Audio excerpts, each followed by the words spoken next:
ఒక శుభవార్త. మరిన్ని పెరగబోతున్న అన్నా క్యాంటీన్లు. అసెంబ్లీ స్థానానికి ఒకటి చొప్పున ప్రారంభించేందుకు సన్నాహాలు. ఇప్పటికే పట్టణ నియోజకవర్గాల్లో ఆల్రెడీ ప్లానింగ్ అయితే వేయడం జరిగింది. సో మనం చూసుకున్నట్లయితే ప్రతి అసెంబ్లీ నియోజకవర్గంలో అన్నా క్యాంటీన్ ఉండేలా ప్రభుత్వం ఏర్పాటు చేస్తుంది. 113 నియోజకవర్గాల్లో ప్రస్తుతం క్యాంటీన్లు అయితే ఉన్నాయి. మిగిలిన 62 నియోజకవర్గాల్లోనూ జనవరిలో ప్రారంభిస్తున్నారు. ఇందుకు సంబంధించిన అన్నా క్యాంటీన్ల నిర్మాణ పనులు అయితే ప్రారంభమైన ఉన్నాయన్నమాట. డిసెంబర్ నాటికి వీటిని అయితే సిద్ధం చేయాలని చెప్పేసి భావిస్తూ ఉన్నారు.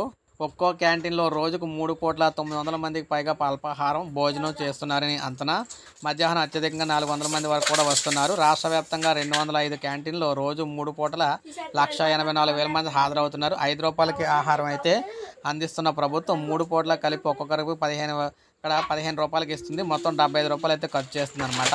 అల్పాహారంపై ₹17, మధ్యాహ్నం మనకి ₹29, రాత్రి భోజనం ₹29 ఖర్చు అయితే చేస్తుంది. ప్రస్తుతం నిర్వహిస్తున్న 205 క్యాంటీన్లపై రాయితీ కింద నెలకు 11 కోట్ల చొప్పున అయితే ఖర్చు అవుతోంది.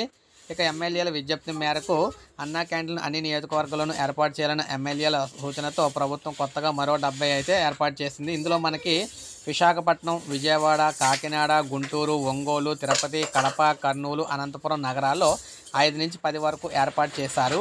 కొత్తగా కేటాయించిన వాటిని అన్ని గ్రామీణ నియోజకవర్గాల్లో కూడా సర్దుబాటు అయితే చేస్తారు. దీంతో రాష్ట్ర వ్యాప్తంగా 175 నియోజకవర్గాలకు విస్తరిస్తాయన్నమాట. మిగిలినవి జనవరి నుంచి మనకి అన్నా క్యాంటీన్లు అందుబాటులోకి అయితే రాబోతున్నాయి. అయితే ఇక్కడ మీరు చూడొచ్చు ఏ జిల్లాలకు ఎన్నెన్ని రాబోతున్నాయి ఏంటనేది. ఇక్కడ మనకి శ్రీకాకుళంలో కొత్తగా 5, పార్వతీపురం మన్యంలో 1, విజయనగరంలో 3, అల్లూరు సీతారామరాజులో 3, అనకాపల్లిలో 3, బిఆర్ అంబేద్కర్ కోనసీమలో 3, తూర్పుగోదావరిలో 4, కాకినాడలో 2, పశ్చిమ గోదావరిలో 3, ఏలూరులో 4, గుంటూరులో 5, పల్నాడులో 1, ఎన్టీఆర్లో 1, కృష్ణాలో 3, ప్రకాశంలో 4, నెల్లూరులో 3, తిరుపతిలో 2, చిత్తూరులో 7, అనంతపురంలో 3, సత్యసాయి జిల్లాలో మనకి 1, కర్నూలులో 4, నంద్యాలలో 1, వైఎస్ఆర్ కడపలో 1, అన్నమయ్య జిల్లాలో 3, ఇలా మొత్తంగా 72, మళ్ళీ మనకి 70 కొత్త అన్నా క్యాంటీన్లు అయితే వస్తున్నాయి అనమాట. సో ఇది మనకు అప్డేట్. ఒక లైక్ చేయండి, సబ్స్క్రైబ్ చేసుకోండి, మన ఛానల్ సబ్స్క్రైబ్ చేసుకోండి.